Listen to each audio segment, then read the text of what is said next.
Welcome back to The Journey, a conversation series from Collegiate Sports Associates featuring leaders from across the intercollegiate athletics and professional sports landscape. In this episode, CSA Senior Advisor and former University of Virginia Athletics Director Craig Littlepage sits down with Debbie Antonelli, a men's and women's college basketball analyst for ESPN and the ACC Network, and one of the most influential voices in the women's game. In her nearly 40 years as a TV and radio analyst, Debbie has called women's and men's games for dozens of networks, including CBS Sports, Fox Sports. The list goes on. Debbie played basketball for NC State under legendary Coach Kay Yow. And in her 3 years as a starter, the Wolfpack went to the NCAA tournament, made 2 Sweet 16 appearances, and had a season where they swept the ACC regular and tournament titles. Debbie received her master's degree in sport administration from Ohio U and then went on to serve in marketing roles at Kentucky and Ohio State. Debbie's not just an outstanding broadcaster, she's also a mom and a passionate advocate for a variety of causes, including special education. This conversation between Debbie and Paige is not to be missed. Debbie shares so much wisdom and insight from her time as a student athlete and, of course, from the broadcast booth. Paige, take it away. Hello, my name is Craig Littlepage, and I'm a senior consultant with the executive search firm Collegiate Sports Associates. And welcome to another episode of The Journey. I'm thrilled today to have as my guest a person whose name, if not her voice, will be very recognizable. And her name is Debbie Antonelli. And Debbie is probably one of the hardest working and most visible broadcasters in the college basketball space. And this time of year, it is a particular thrill to have Debbie joining me. But she's not only a broadcaster, she's a philanthropist, she's a community leader, she's an advocate, she's a mother and a wife. And as I said before, if you don't recognize her visually, you will recognize her voice. Debbie, thanks for joining me today. Greg, I'm so honored that you asked. Thank you so much for including me in this space. I'm very excited about spending some time with you today. So, Debbie, you grew up in Cary, North Carolina, where you were a fan of the North Carolina Wolfpack. You signed to play basketball at NC State for Coach Kay Yow, and you played on some great NC State teams between 1982 and 86. I think you went to the NCAA tournament each of those years.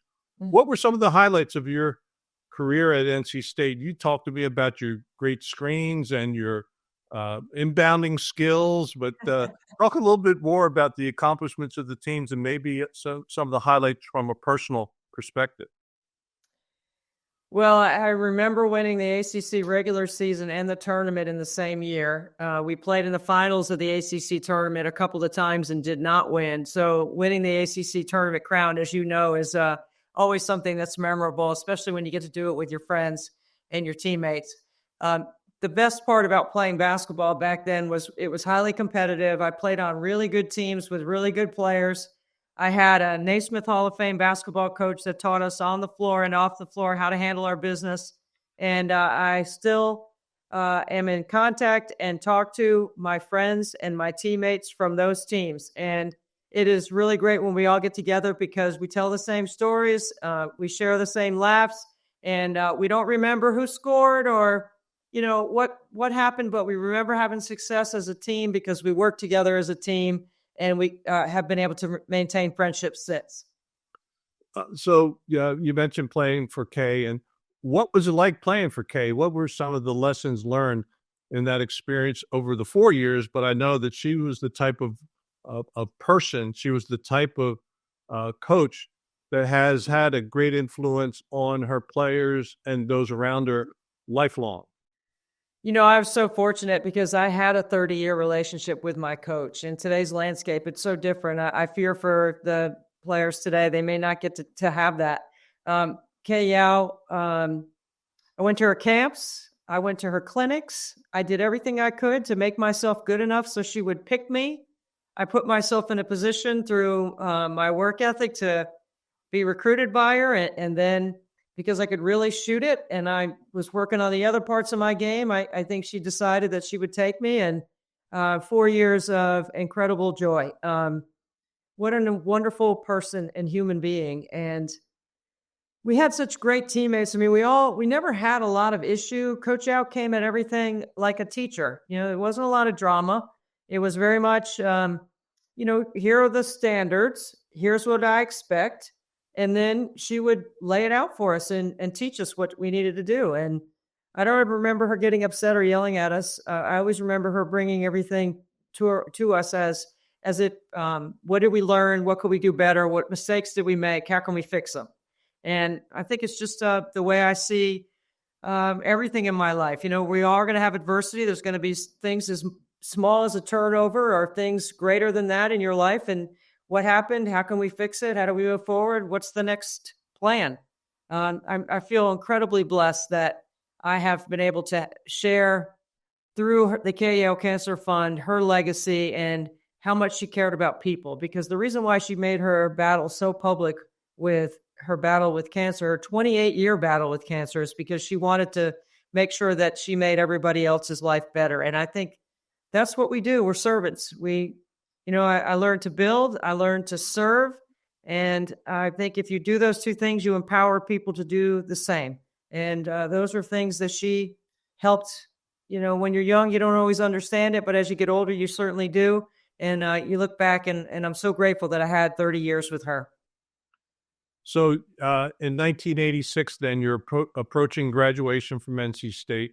What was your plan? What were your thoughts about what was going to happen next? That's such a great question because it leads me to exactly, not exactly where I am today, but when I finished, I wanted to stay in sport. And you have to understand the landscape back then.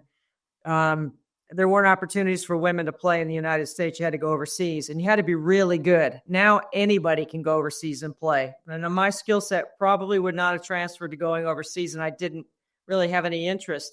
So I'm sitting in her office, and she's like, "What do you want to do?" And I said, I want to stay in sport. She said, there's this program called Ohio University. They have a master's degree in sports administration. Kevin O'Connell was an assistant AD at NC State at the time. He's a graduate of the program. Coach Yow sent me down to see him. I went down to see Kevin. Kevin had a directory of all the jobs that anyone that went through the Ohio University sports ad program had. He handed me the directory. He said, look at this. Read through it, see if there's something in there that you're interested in. And I came back the next day and I was like, this is what I want to do. I need to go to grad school. Then Coach Yow knew, of course, she knew the person who ran the program and she helped me get in. So it's as you know, and will, because I know you've hired plenty of OU people in your time, Craig, it's the top program in sports administration and it was the first program. And I'm so grateful that I had a chance to do that because that just really set up the network for my career. So you head off to Ohio U for grad school, and you end up kind of putting your toe in the coaching waters. And but you didn't coach for long. You moved into administrative work in college athletics. What was your thought process, and what were your goals at that time? I was running a parallel path with wanting to coach and wanting to be an athletic director, and I wasn't really sure which way I was going to end up. I did have some coaching opportunities.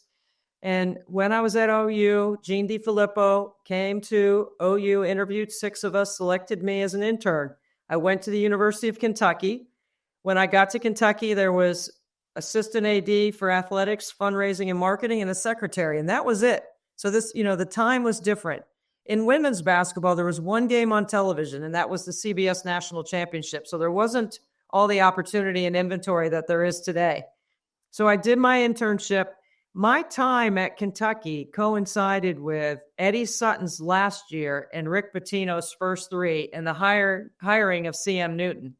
So when CM Newton got the AD job, I was finishing up my internship and I needed a job. And fortunately, CM was able to hire me as the first director of marketing and athletics at Kentucky right before he hired Rick Pitino. So I spent 3 years with Coach Pitino and in the athletic department, fundraising, marketing, and working on the external affairs side of athletics, which, as you can recall, was totally different than what it is today. And I ended up spending 4 years at Kentucky, and then the next 4 were at The Ohio State University in a similar position, working for Jim Jones. But when I was at Kentucky, my first year, we had the local cable company came to us from in Lexington. I mean, remember cable back then? It was so different. They thought they could produce sport, but they weren't really sure. They wanted to try to do a women's basketball game. So I was 23, and they said, you want to do it? I was like, yeah, I'll try it. I mean, I'd love to try it. I didn't really have any role model or anybody that I thought. I didn't see a lot of women doing that. There weren't women out there calling college basketball games, just a handful.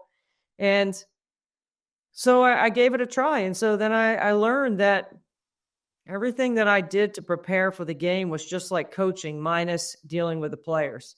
And so I stayed on that parallel path at Kentucky. I did the games at Kentucky. And then when I got the job at Ohio State, I went to the local cable company and I asked them if they could produce sport.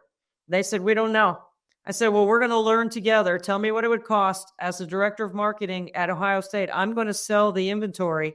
I'm going to call the games. You're going to produce it. And we're going to figure out how to do this. And then we ended up with statewide syndication. It advanced our radio broadcast to statewide syndication. Actually, my time at Ohio State, I produced a network. I called the games, and I convinced the Buckeye Sports Radio Network that, and it's a really interesting contract. I mean, it's kind of cool. It's like you would never have this happen today, but back then, the syndicated radio affiliate, WBNS out of Columbus, if you wanted football and Cary football in a market around the state or the contiguous states, you had to take half the men's basketball games. This is in the early 90s. Okay, Randy Ayers is the men's basketball coach. John Cooper is the football coach. I'm reporting and working for Archie Griffin. Okay, so I'm like, that's not right. We got to fix that. So I convinced them that they had to take half the women's basketball games and they could take whatever games they wanted. But if you wanted football, you had to take half the men's basketball and you had to take half the women's.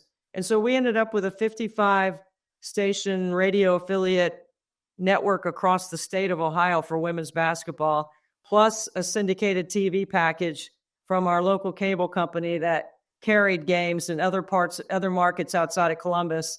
And that's when I sort of realized that I think I want to stay in TV and I don't want to be an athletic director anymore. And that's when I kind of made that shift.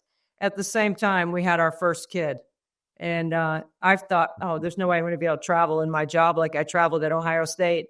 And then I travel more than I've ever traveled now with 3 kids. So it's just all worked out. It's just been an incredible journey. And I'm so grateful to share it with you because it meant so much to me at the time. It was a difficult time trying to make those choices about what you were going to do, especially in the landscape. I was still, I was 27 when I got the job at Ohio State. So I don't think that would happen today. It's like those young coaches, they get the job when they're 23, 24, get to be a head coach at D1. You don't see that happening anymore. You're probably not going to see what I got to do either as an administrator in college athletics, helping represent 2 of the greatest brands in sport, Ohio State football and Kentucky basketball. Yeah. So I think that story is a great example of your can-do attitude and your self-help approach, that you weren't waiting for somebody to hand something to you. You put your body and your mind to work on how this thing could fit together, and you did a fantastic job. Debbie, you're a women's basketball Hall of Famer. You've won media awards for the work that you've done with women's college basketball through the WBCA, et cetera. You're a community servant and leader. You've broadcasted for just about everybody, ESPN, Fox, Westwood One, you name it.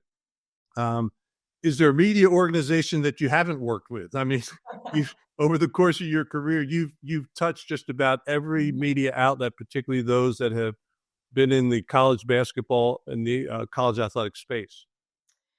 This is about relationships to me. I have worked for a lot of different, and so this is my 37th year on the air. My first 28 years, I had zero security. So zero security in my job, meaning I did work for a lot of different entities.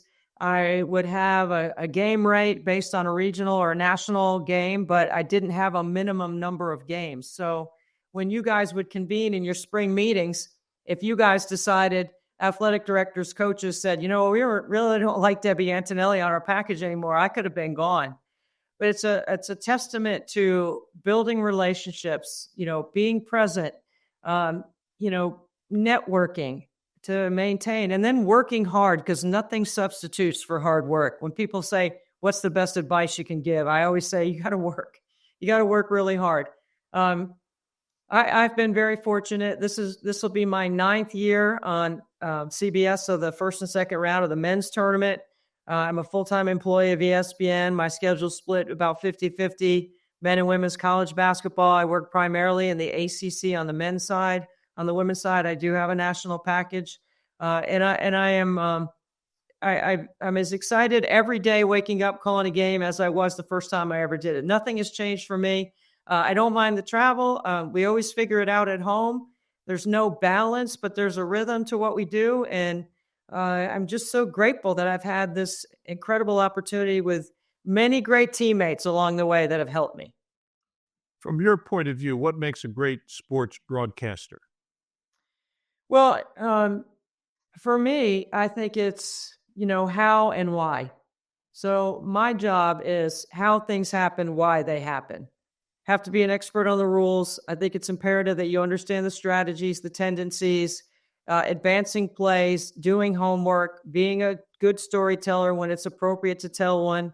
But I'm just like a junkie for the game, to be honest with you. I absolutely love everything that comes with the preparation, the film study, and all the things that go with being an analyst and trying to help others along the way. But, what we do is very much a team effort. The play-by-play, producer, director, all the camera, the audio, everyone plays a role in putting a game on the air. Just because there's 2 people that you see, there's about 30 behind the scenes that make it all look good. And you count on them as teammates to help make you look good, especially when you're the front-facing people that are on the air. You really need those teammates.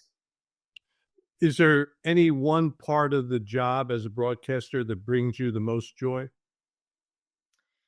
I have been able to celebrate so many incredible milestones along the way. Anytime anyone is cutting down the nets, I know what that feels like because I've had a chance to do that myself, and I know how hard that is.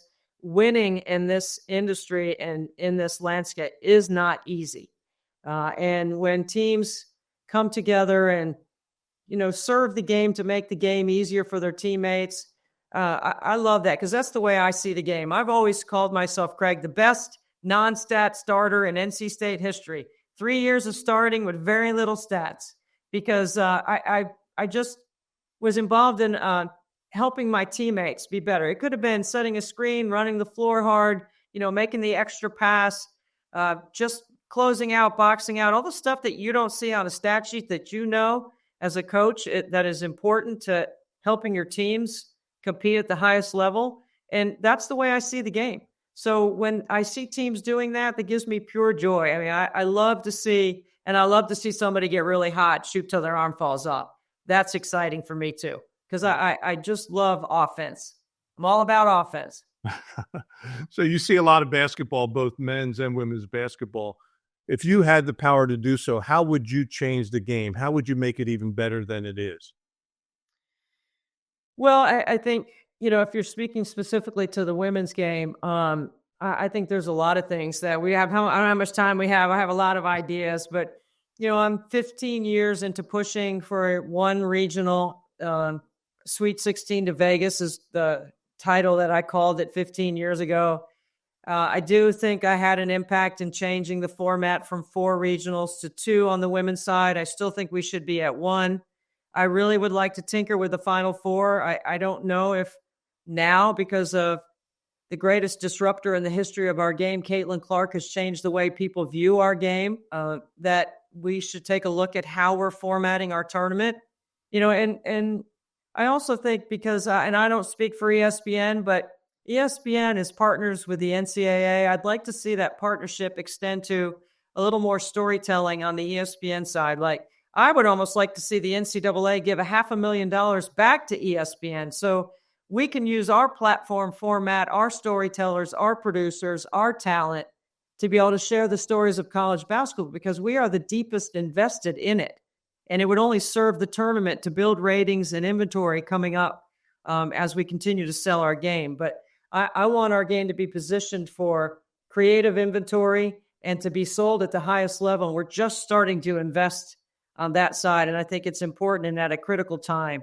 And I'm grateful for Caitlin Clark for how hard she worked in the gym so that she could bring her incredible game and the way she was an incredible ambassador for managing our game moving forward. She's one of many, but she's the major disruptor in all of it. So I know that your family is a big, big part of everything that you do. How has your family influenced your career and your journey? Well, I my husband of 32 years has been incredibly supportive all along. I don't remember us ever figuring out, a no. We always find a yes around everything that we do. Serves my offensive attitude, I guess you would say, because I am thinking offense all the time. 3 boys. My boys are awesome. My oldest son has a master's degree in sports administration. He's working in athletics. My middle son, Frankie, my oldest son, Joey, my middle son, Frankie, is a Special Olympic athlete, graduated from the Clemson Life program. Life is an acronym. Learning is for everyone. He had a post-secondary educational experience in a college setting that is second to none. He was in a fraternity. He worked intramurals. He played intramurals. He was a manager. He worked a couple of jobs, and he has lifelong friends, and he's living independently with support. 27 years ago when he was born, that's not something that a lot of people were thinking about. And certainly college wasn't an option for him until he got in the 7th grade. He's an incredible motivating factor behind everything we do, not just for me, but for my husband and my other 2 sons. And then my youngest son's a walk-on at Louisville. He's playing for Pat Kelsey. He spent 4 years at a D2 school in Virginia, Emory and Henry. He played there as a point guard, had a great experience, and now he's getting his master's, and he's a walk-on at Louisville and having a great experience. So we're all hoops all the time around here. It's all athletics, and it's just absolutely amazing how we've been able to find a rhythm to all of it. Because as you know, with kids, it's not always balanced, but you can find a rhythm to raising your kids and figuring out how, especially for the mom, to be on the road with a job and a career that's very demanding. And a very touching moment, and I happened to see it on TV. You were broadcasting a Louisville game when your son stepped up to the free throw line. And what happened as you announced that? What was going through your mind? I don't know how many, if you know Pat Kelsey, but I've known Pat for a long time, and he is a first-class guy. And he was a former walk-on. He cares about all the people in his organization, and he treats everybody the same. And when I woke up that morning in the Bahamas and Louisville's playing Indiana, it didn't even cross my mind that Patrick might get a chance to play. I did not expect the game to get as lopsided as it became. But Pat Kelsey sent my son Patrick to the scorer's table first. And as soon as he sent him to the scorer's table, it was such a surprise to me because I wasn't expecting it, Craig. So it kind of hit me like, oh my gosh, he's going in the game. And I immediately did what every mom in America would do. I picked up my phone. I started taking pictures of him at the scorer's table. And I looked over, and Pat Kelsey had the biggest smile on his face. And I patted my heart, and I looked down at my mouth to him, thank you, because I know he did that for me. And he put him in the game first. And then there was a technical foul, and they sent Patrick to the free throw line. And I was just thinking, please hit the rim. The poor kid, he comes in cold. He's going to shoot free throws. He made 2. Then he got fouled. He made 1 of 2. He ended up with 3 points in the game. And it was an incredible moment for me. It was, great for Patrick. And I had no idea that it was going to be a viral moment in college basketball. But I'm so grateful to Pat Kelsey and his staff for everything that he's done to help Patrick. I call it Pat Kelsey 101. It's an incredible learning lab every day. Tell us a little bit about some of the other things that you're doing outside of your career in the broadcast piece. Nothing But Net and Frankie and Friends. You're doing a lot of really good stuff in the community. As I mentioned, my son Frankie is an incredible source of motivation. He is smart and handsome and athletic. He has really good friends. He's got a full life. He just happens to have Down syndrome. It doesn't define who he is, and that's always been our attitude. So Special Olympics has been a big part of what we've done. My husband's a Division I athlete, played baseball at Columbia. I played basketball at NC State. We've always been sports people. We both went to grad school and got masters in sports administration. We work in sport. And I just know what Special Olympics has meant to us. So I came up with this crazy idea that I was going to create a fundraiser. It's called 24 Hours Nothing But Net. I make 100 free throws on the top of every hour for 24 straight hours. So at the end of 24 hours, I've made 2,400. I ask everyone I meet for 1 penny for every free throw I make. It's $24. It goes directly to help the athletes train, organize, socialize, and compete. I know exactly the value of having that opportunity to play because I've watched my son and his friends.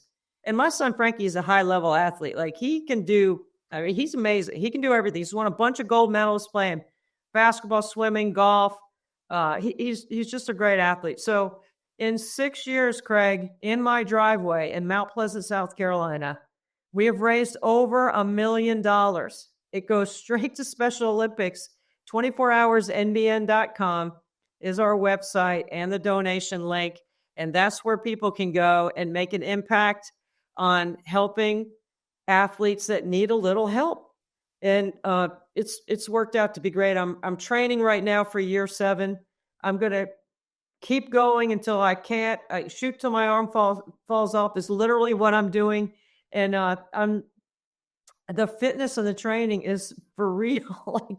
like I can't just show up in the driveway and make 2,400 free throws in 24 hours. I've got to work and train to get there. And it's been worth every ounce of sweat because I know exactly where the money is going. And it goes without saying that you're not just chucking up free throws and bouncing them off the rim. You're making 98%. Is that right? No, 94, but still 94%. I'm sorry. I say, Craig, I'm making 94% of my free throws in the driveway in Mount Pleasant, South Carolina, over 24 hours, and I get AARP mail. So it's not easy. You gave us a little bit of advice earlier that you would direct toward prospective college administrators, coaches, and you talked about the hard work and the relationship building, that sort of thing. Are there other things that are lessons that you would pass along to somebody that would want to be a college basketball broadcaster, analyst, or color commentator? Well, as you know, work ethic and a sacrifice in that work ethic is what draws me to others, right? Because I know how hard you have to work to do what you've done and to do what I'm doing. And I know the amount of time that you've spent, and I know what I'm trying to do in my career. I'm always trying to make my positive self-talk louder than my self-doubt. I do believe that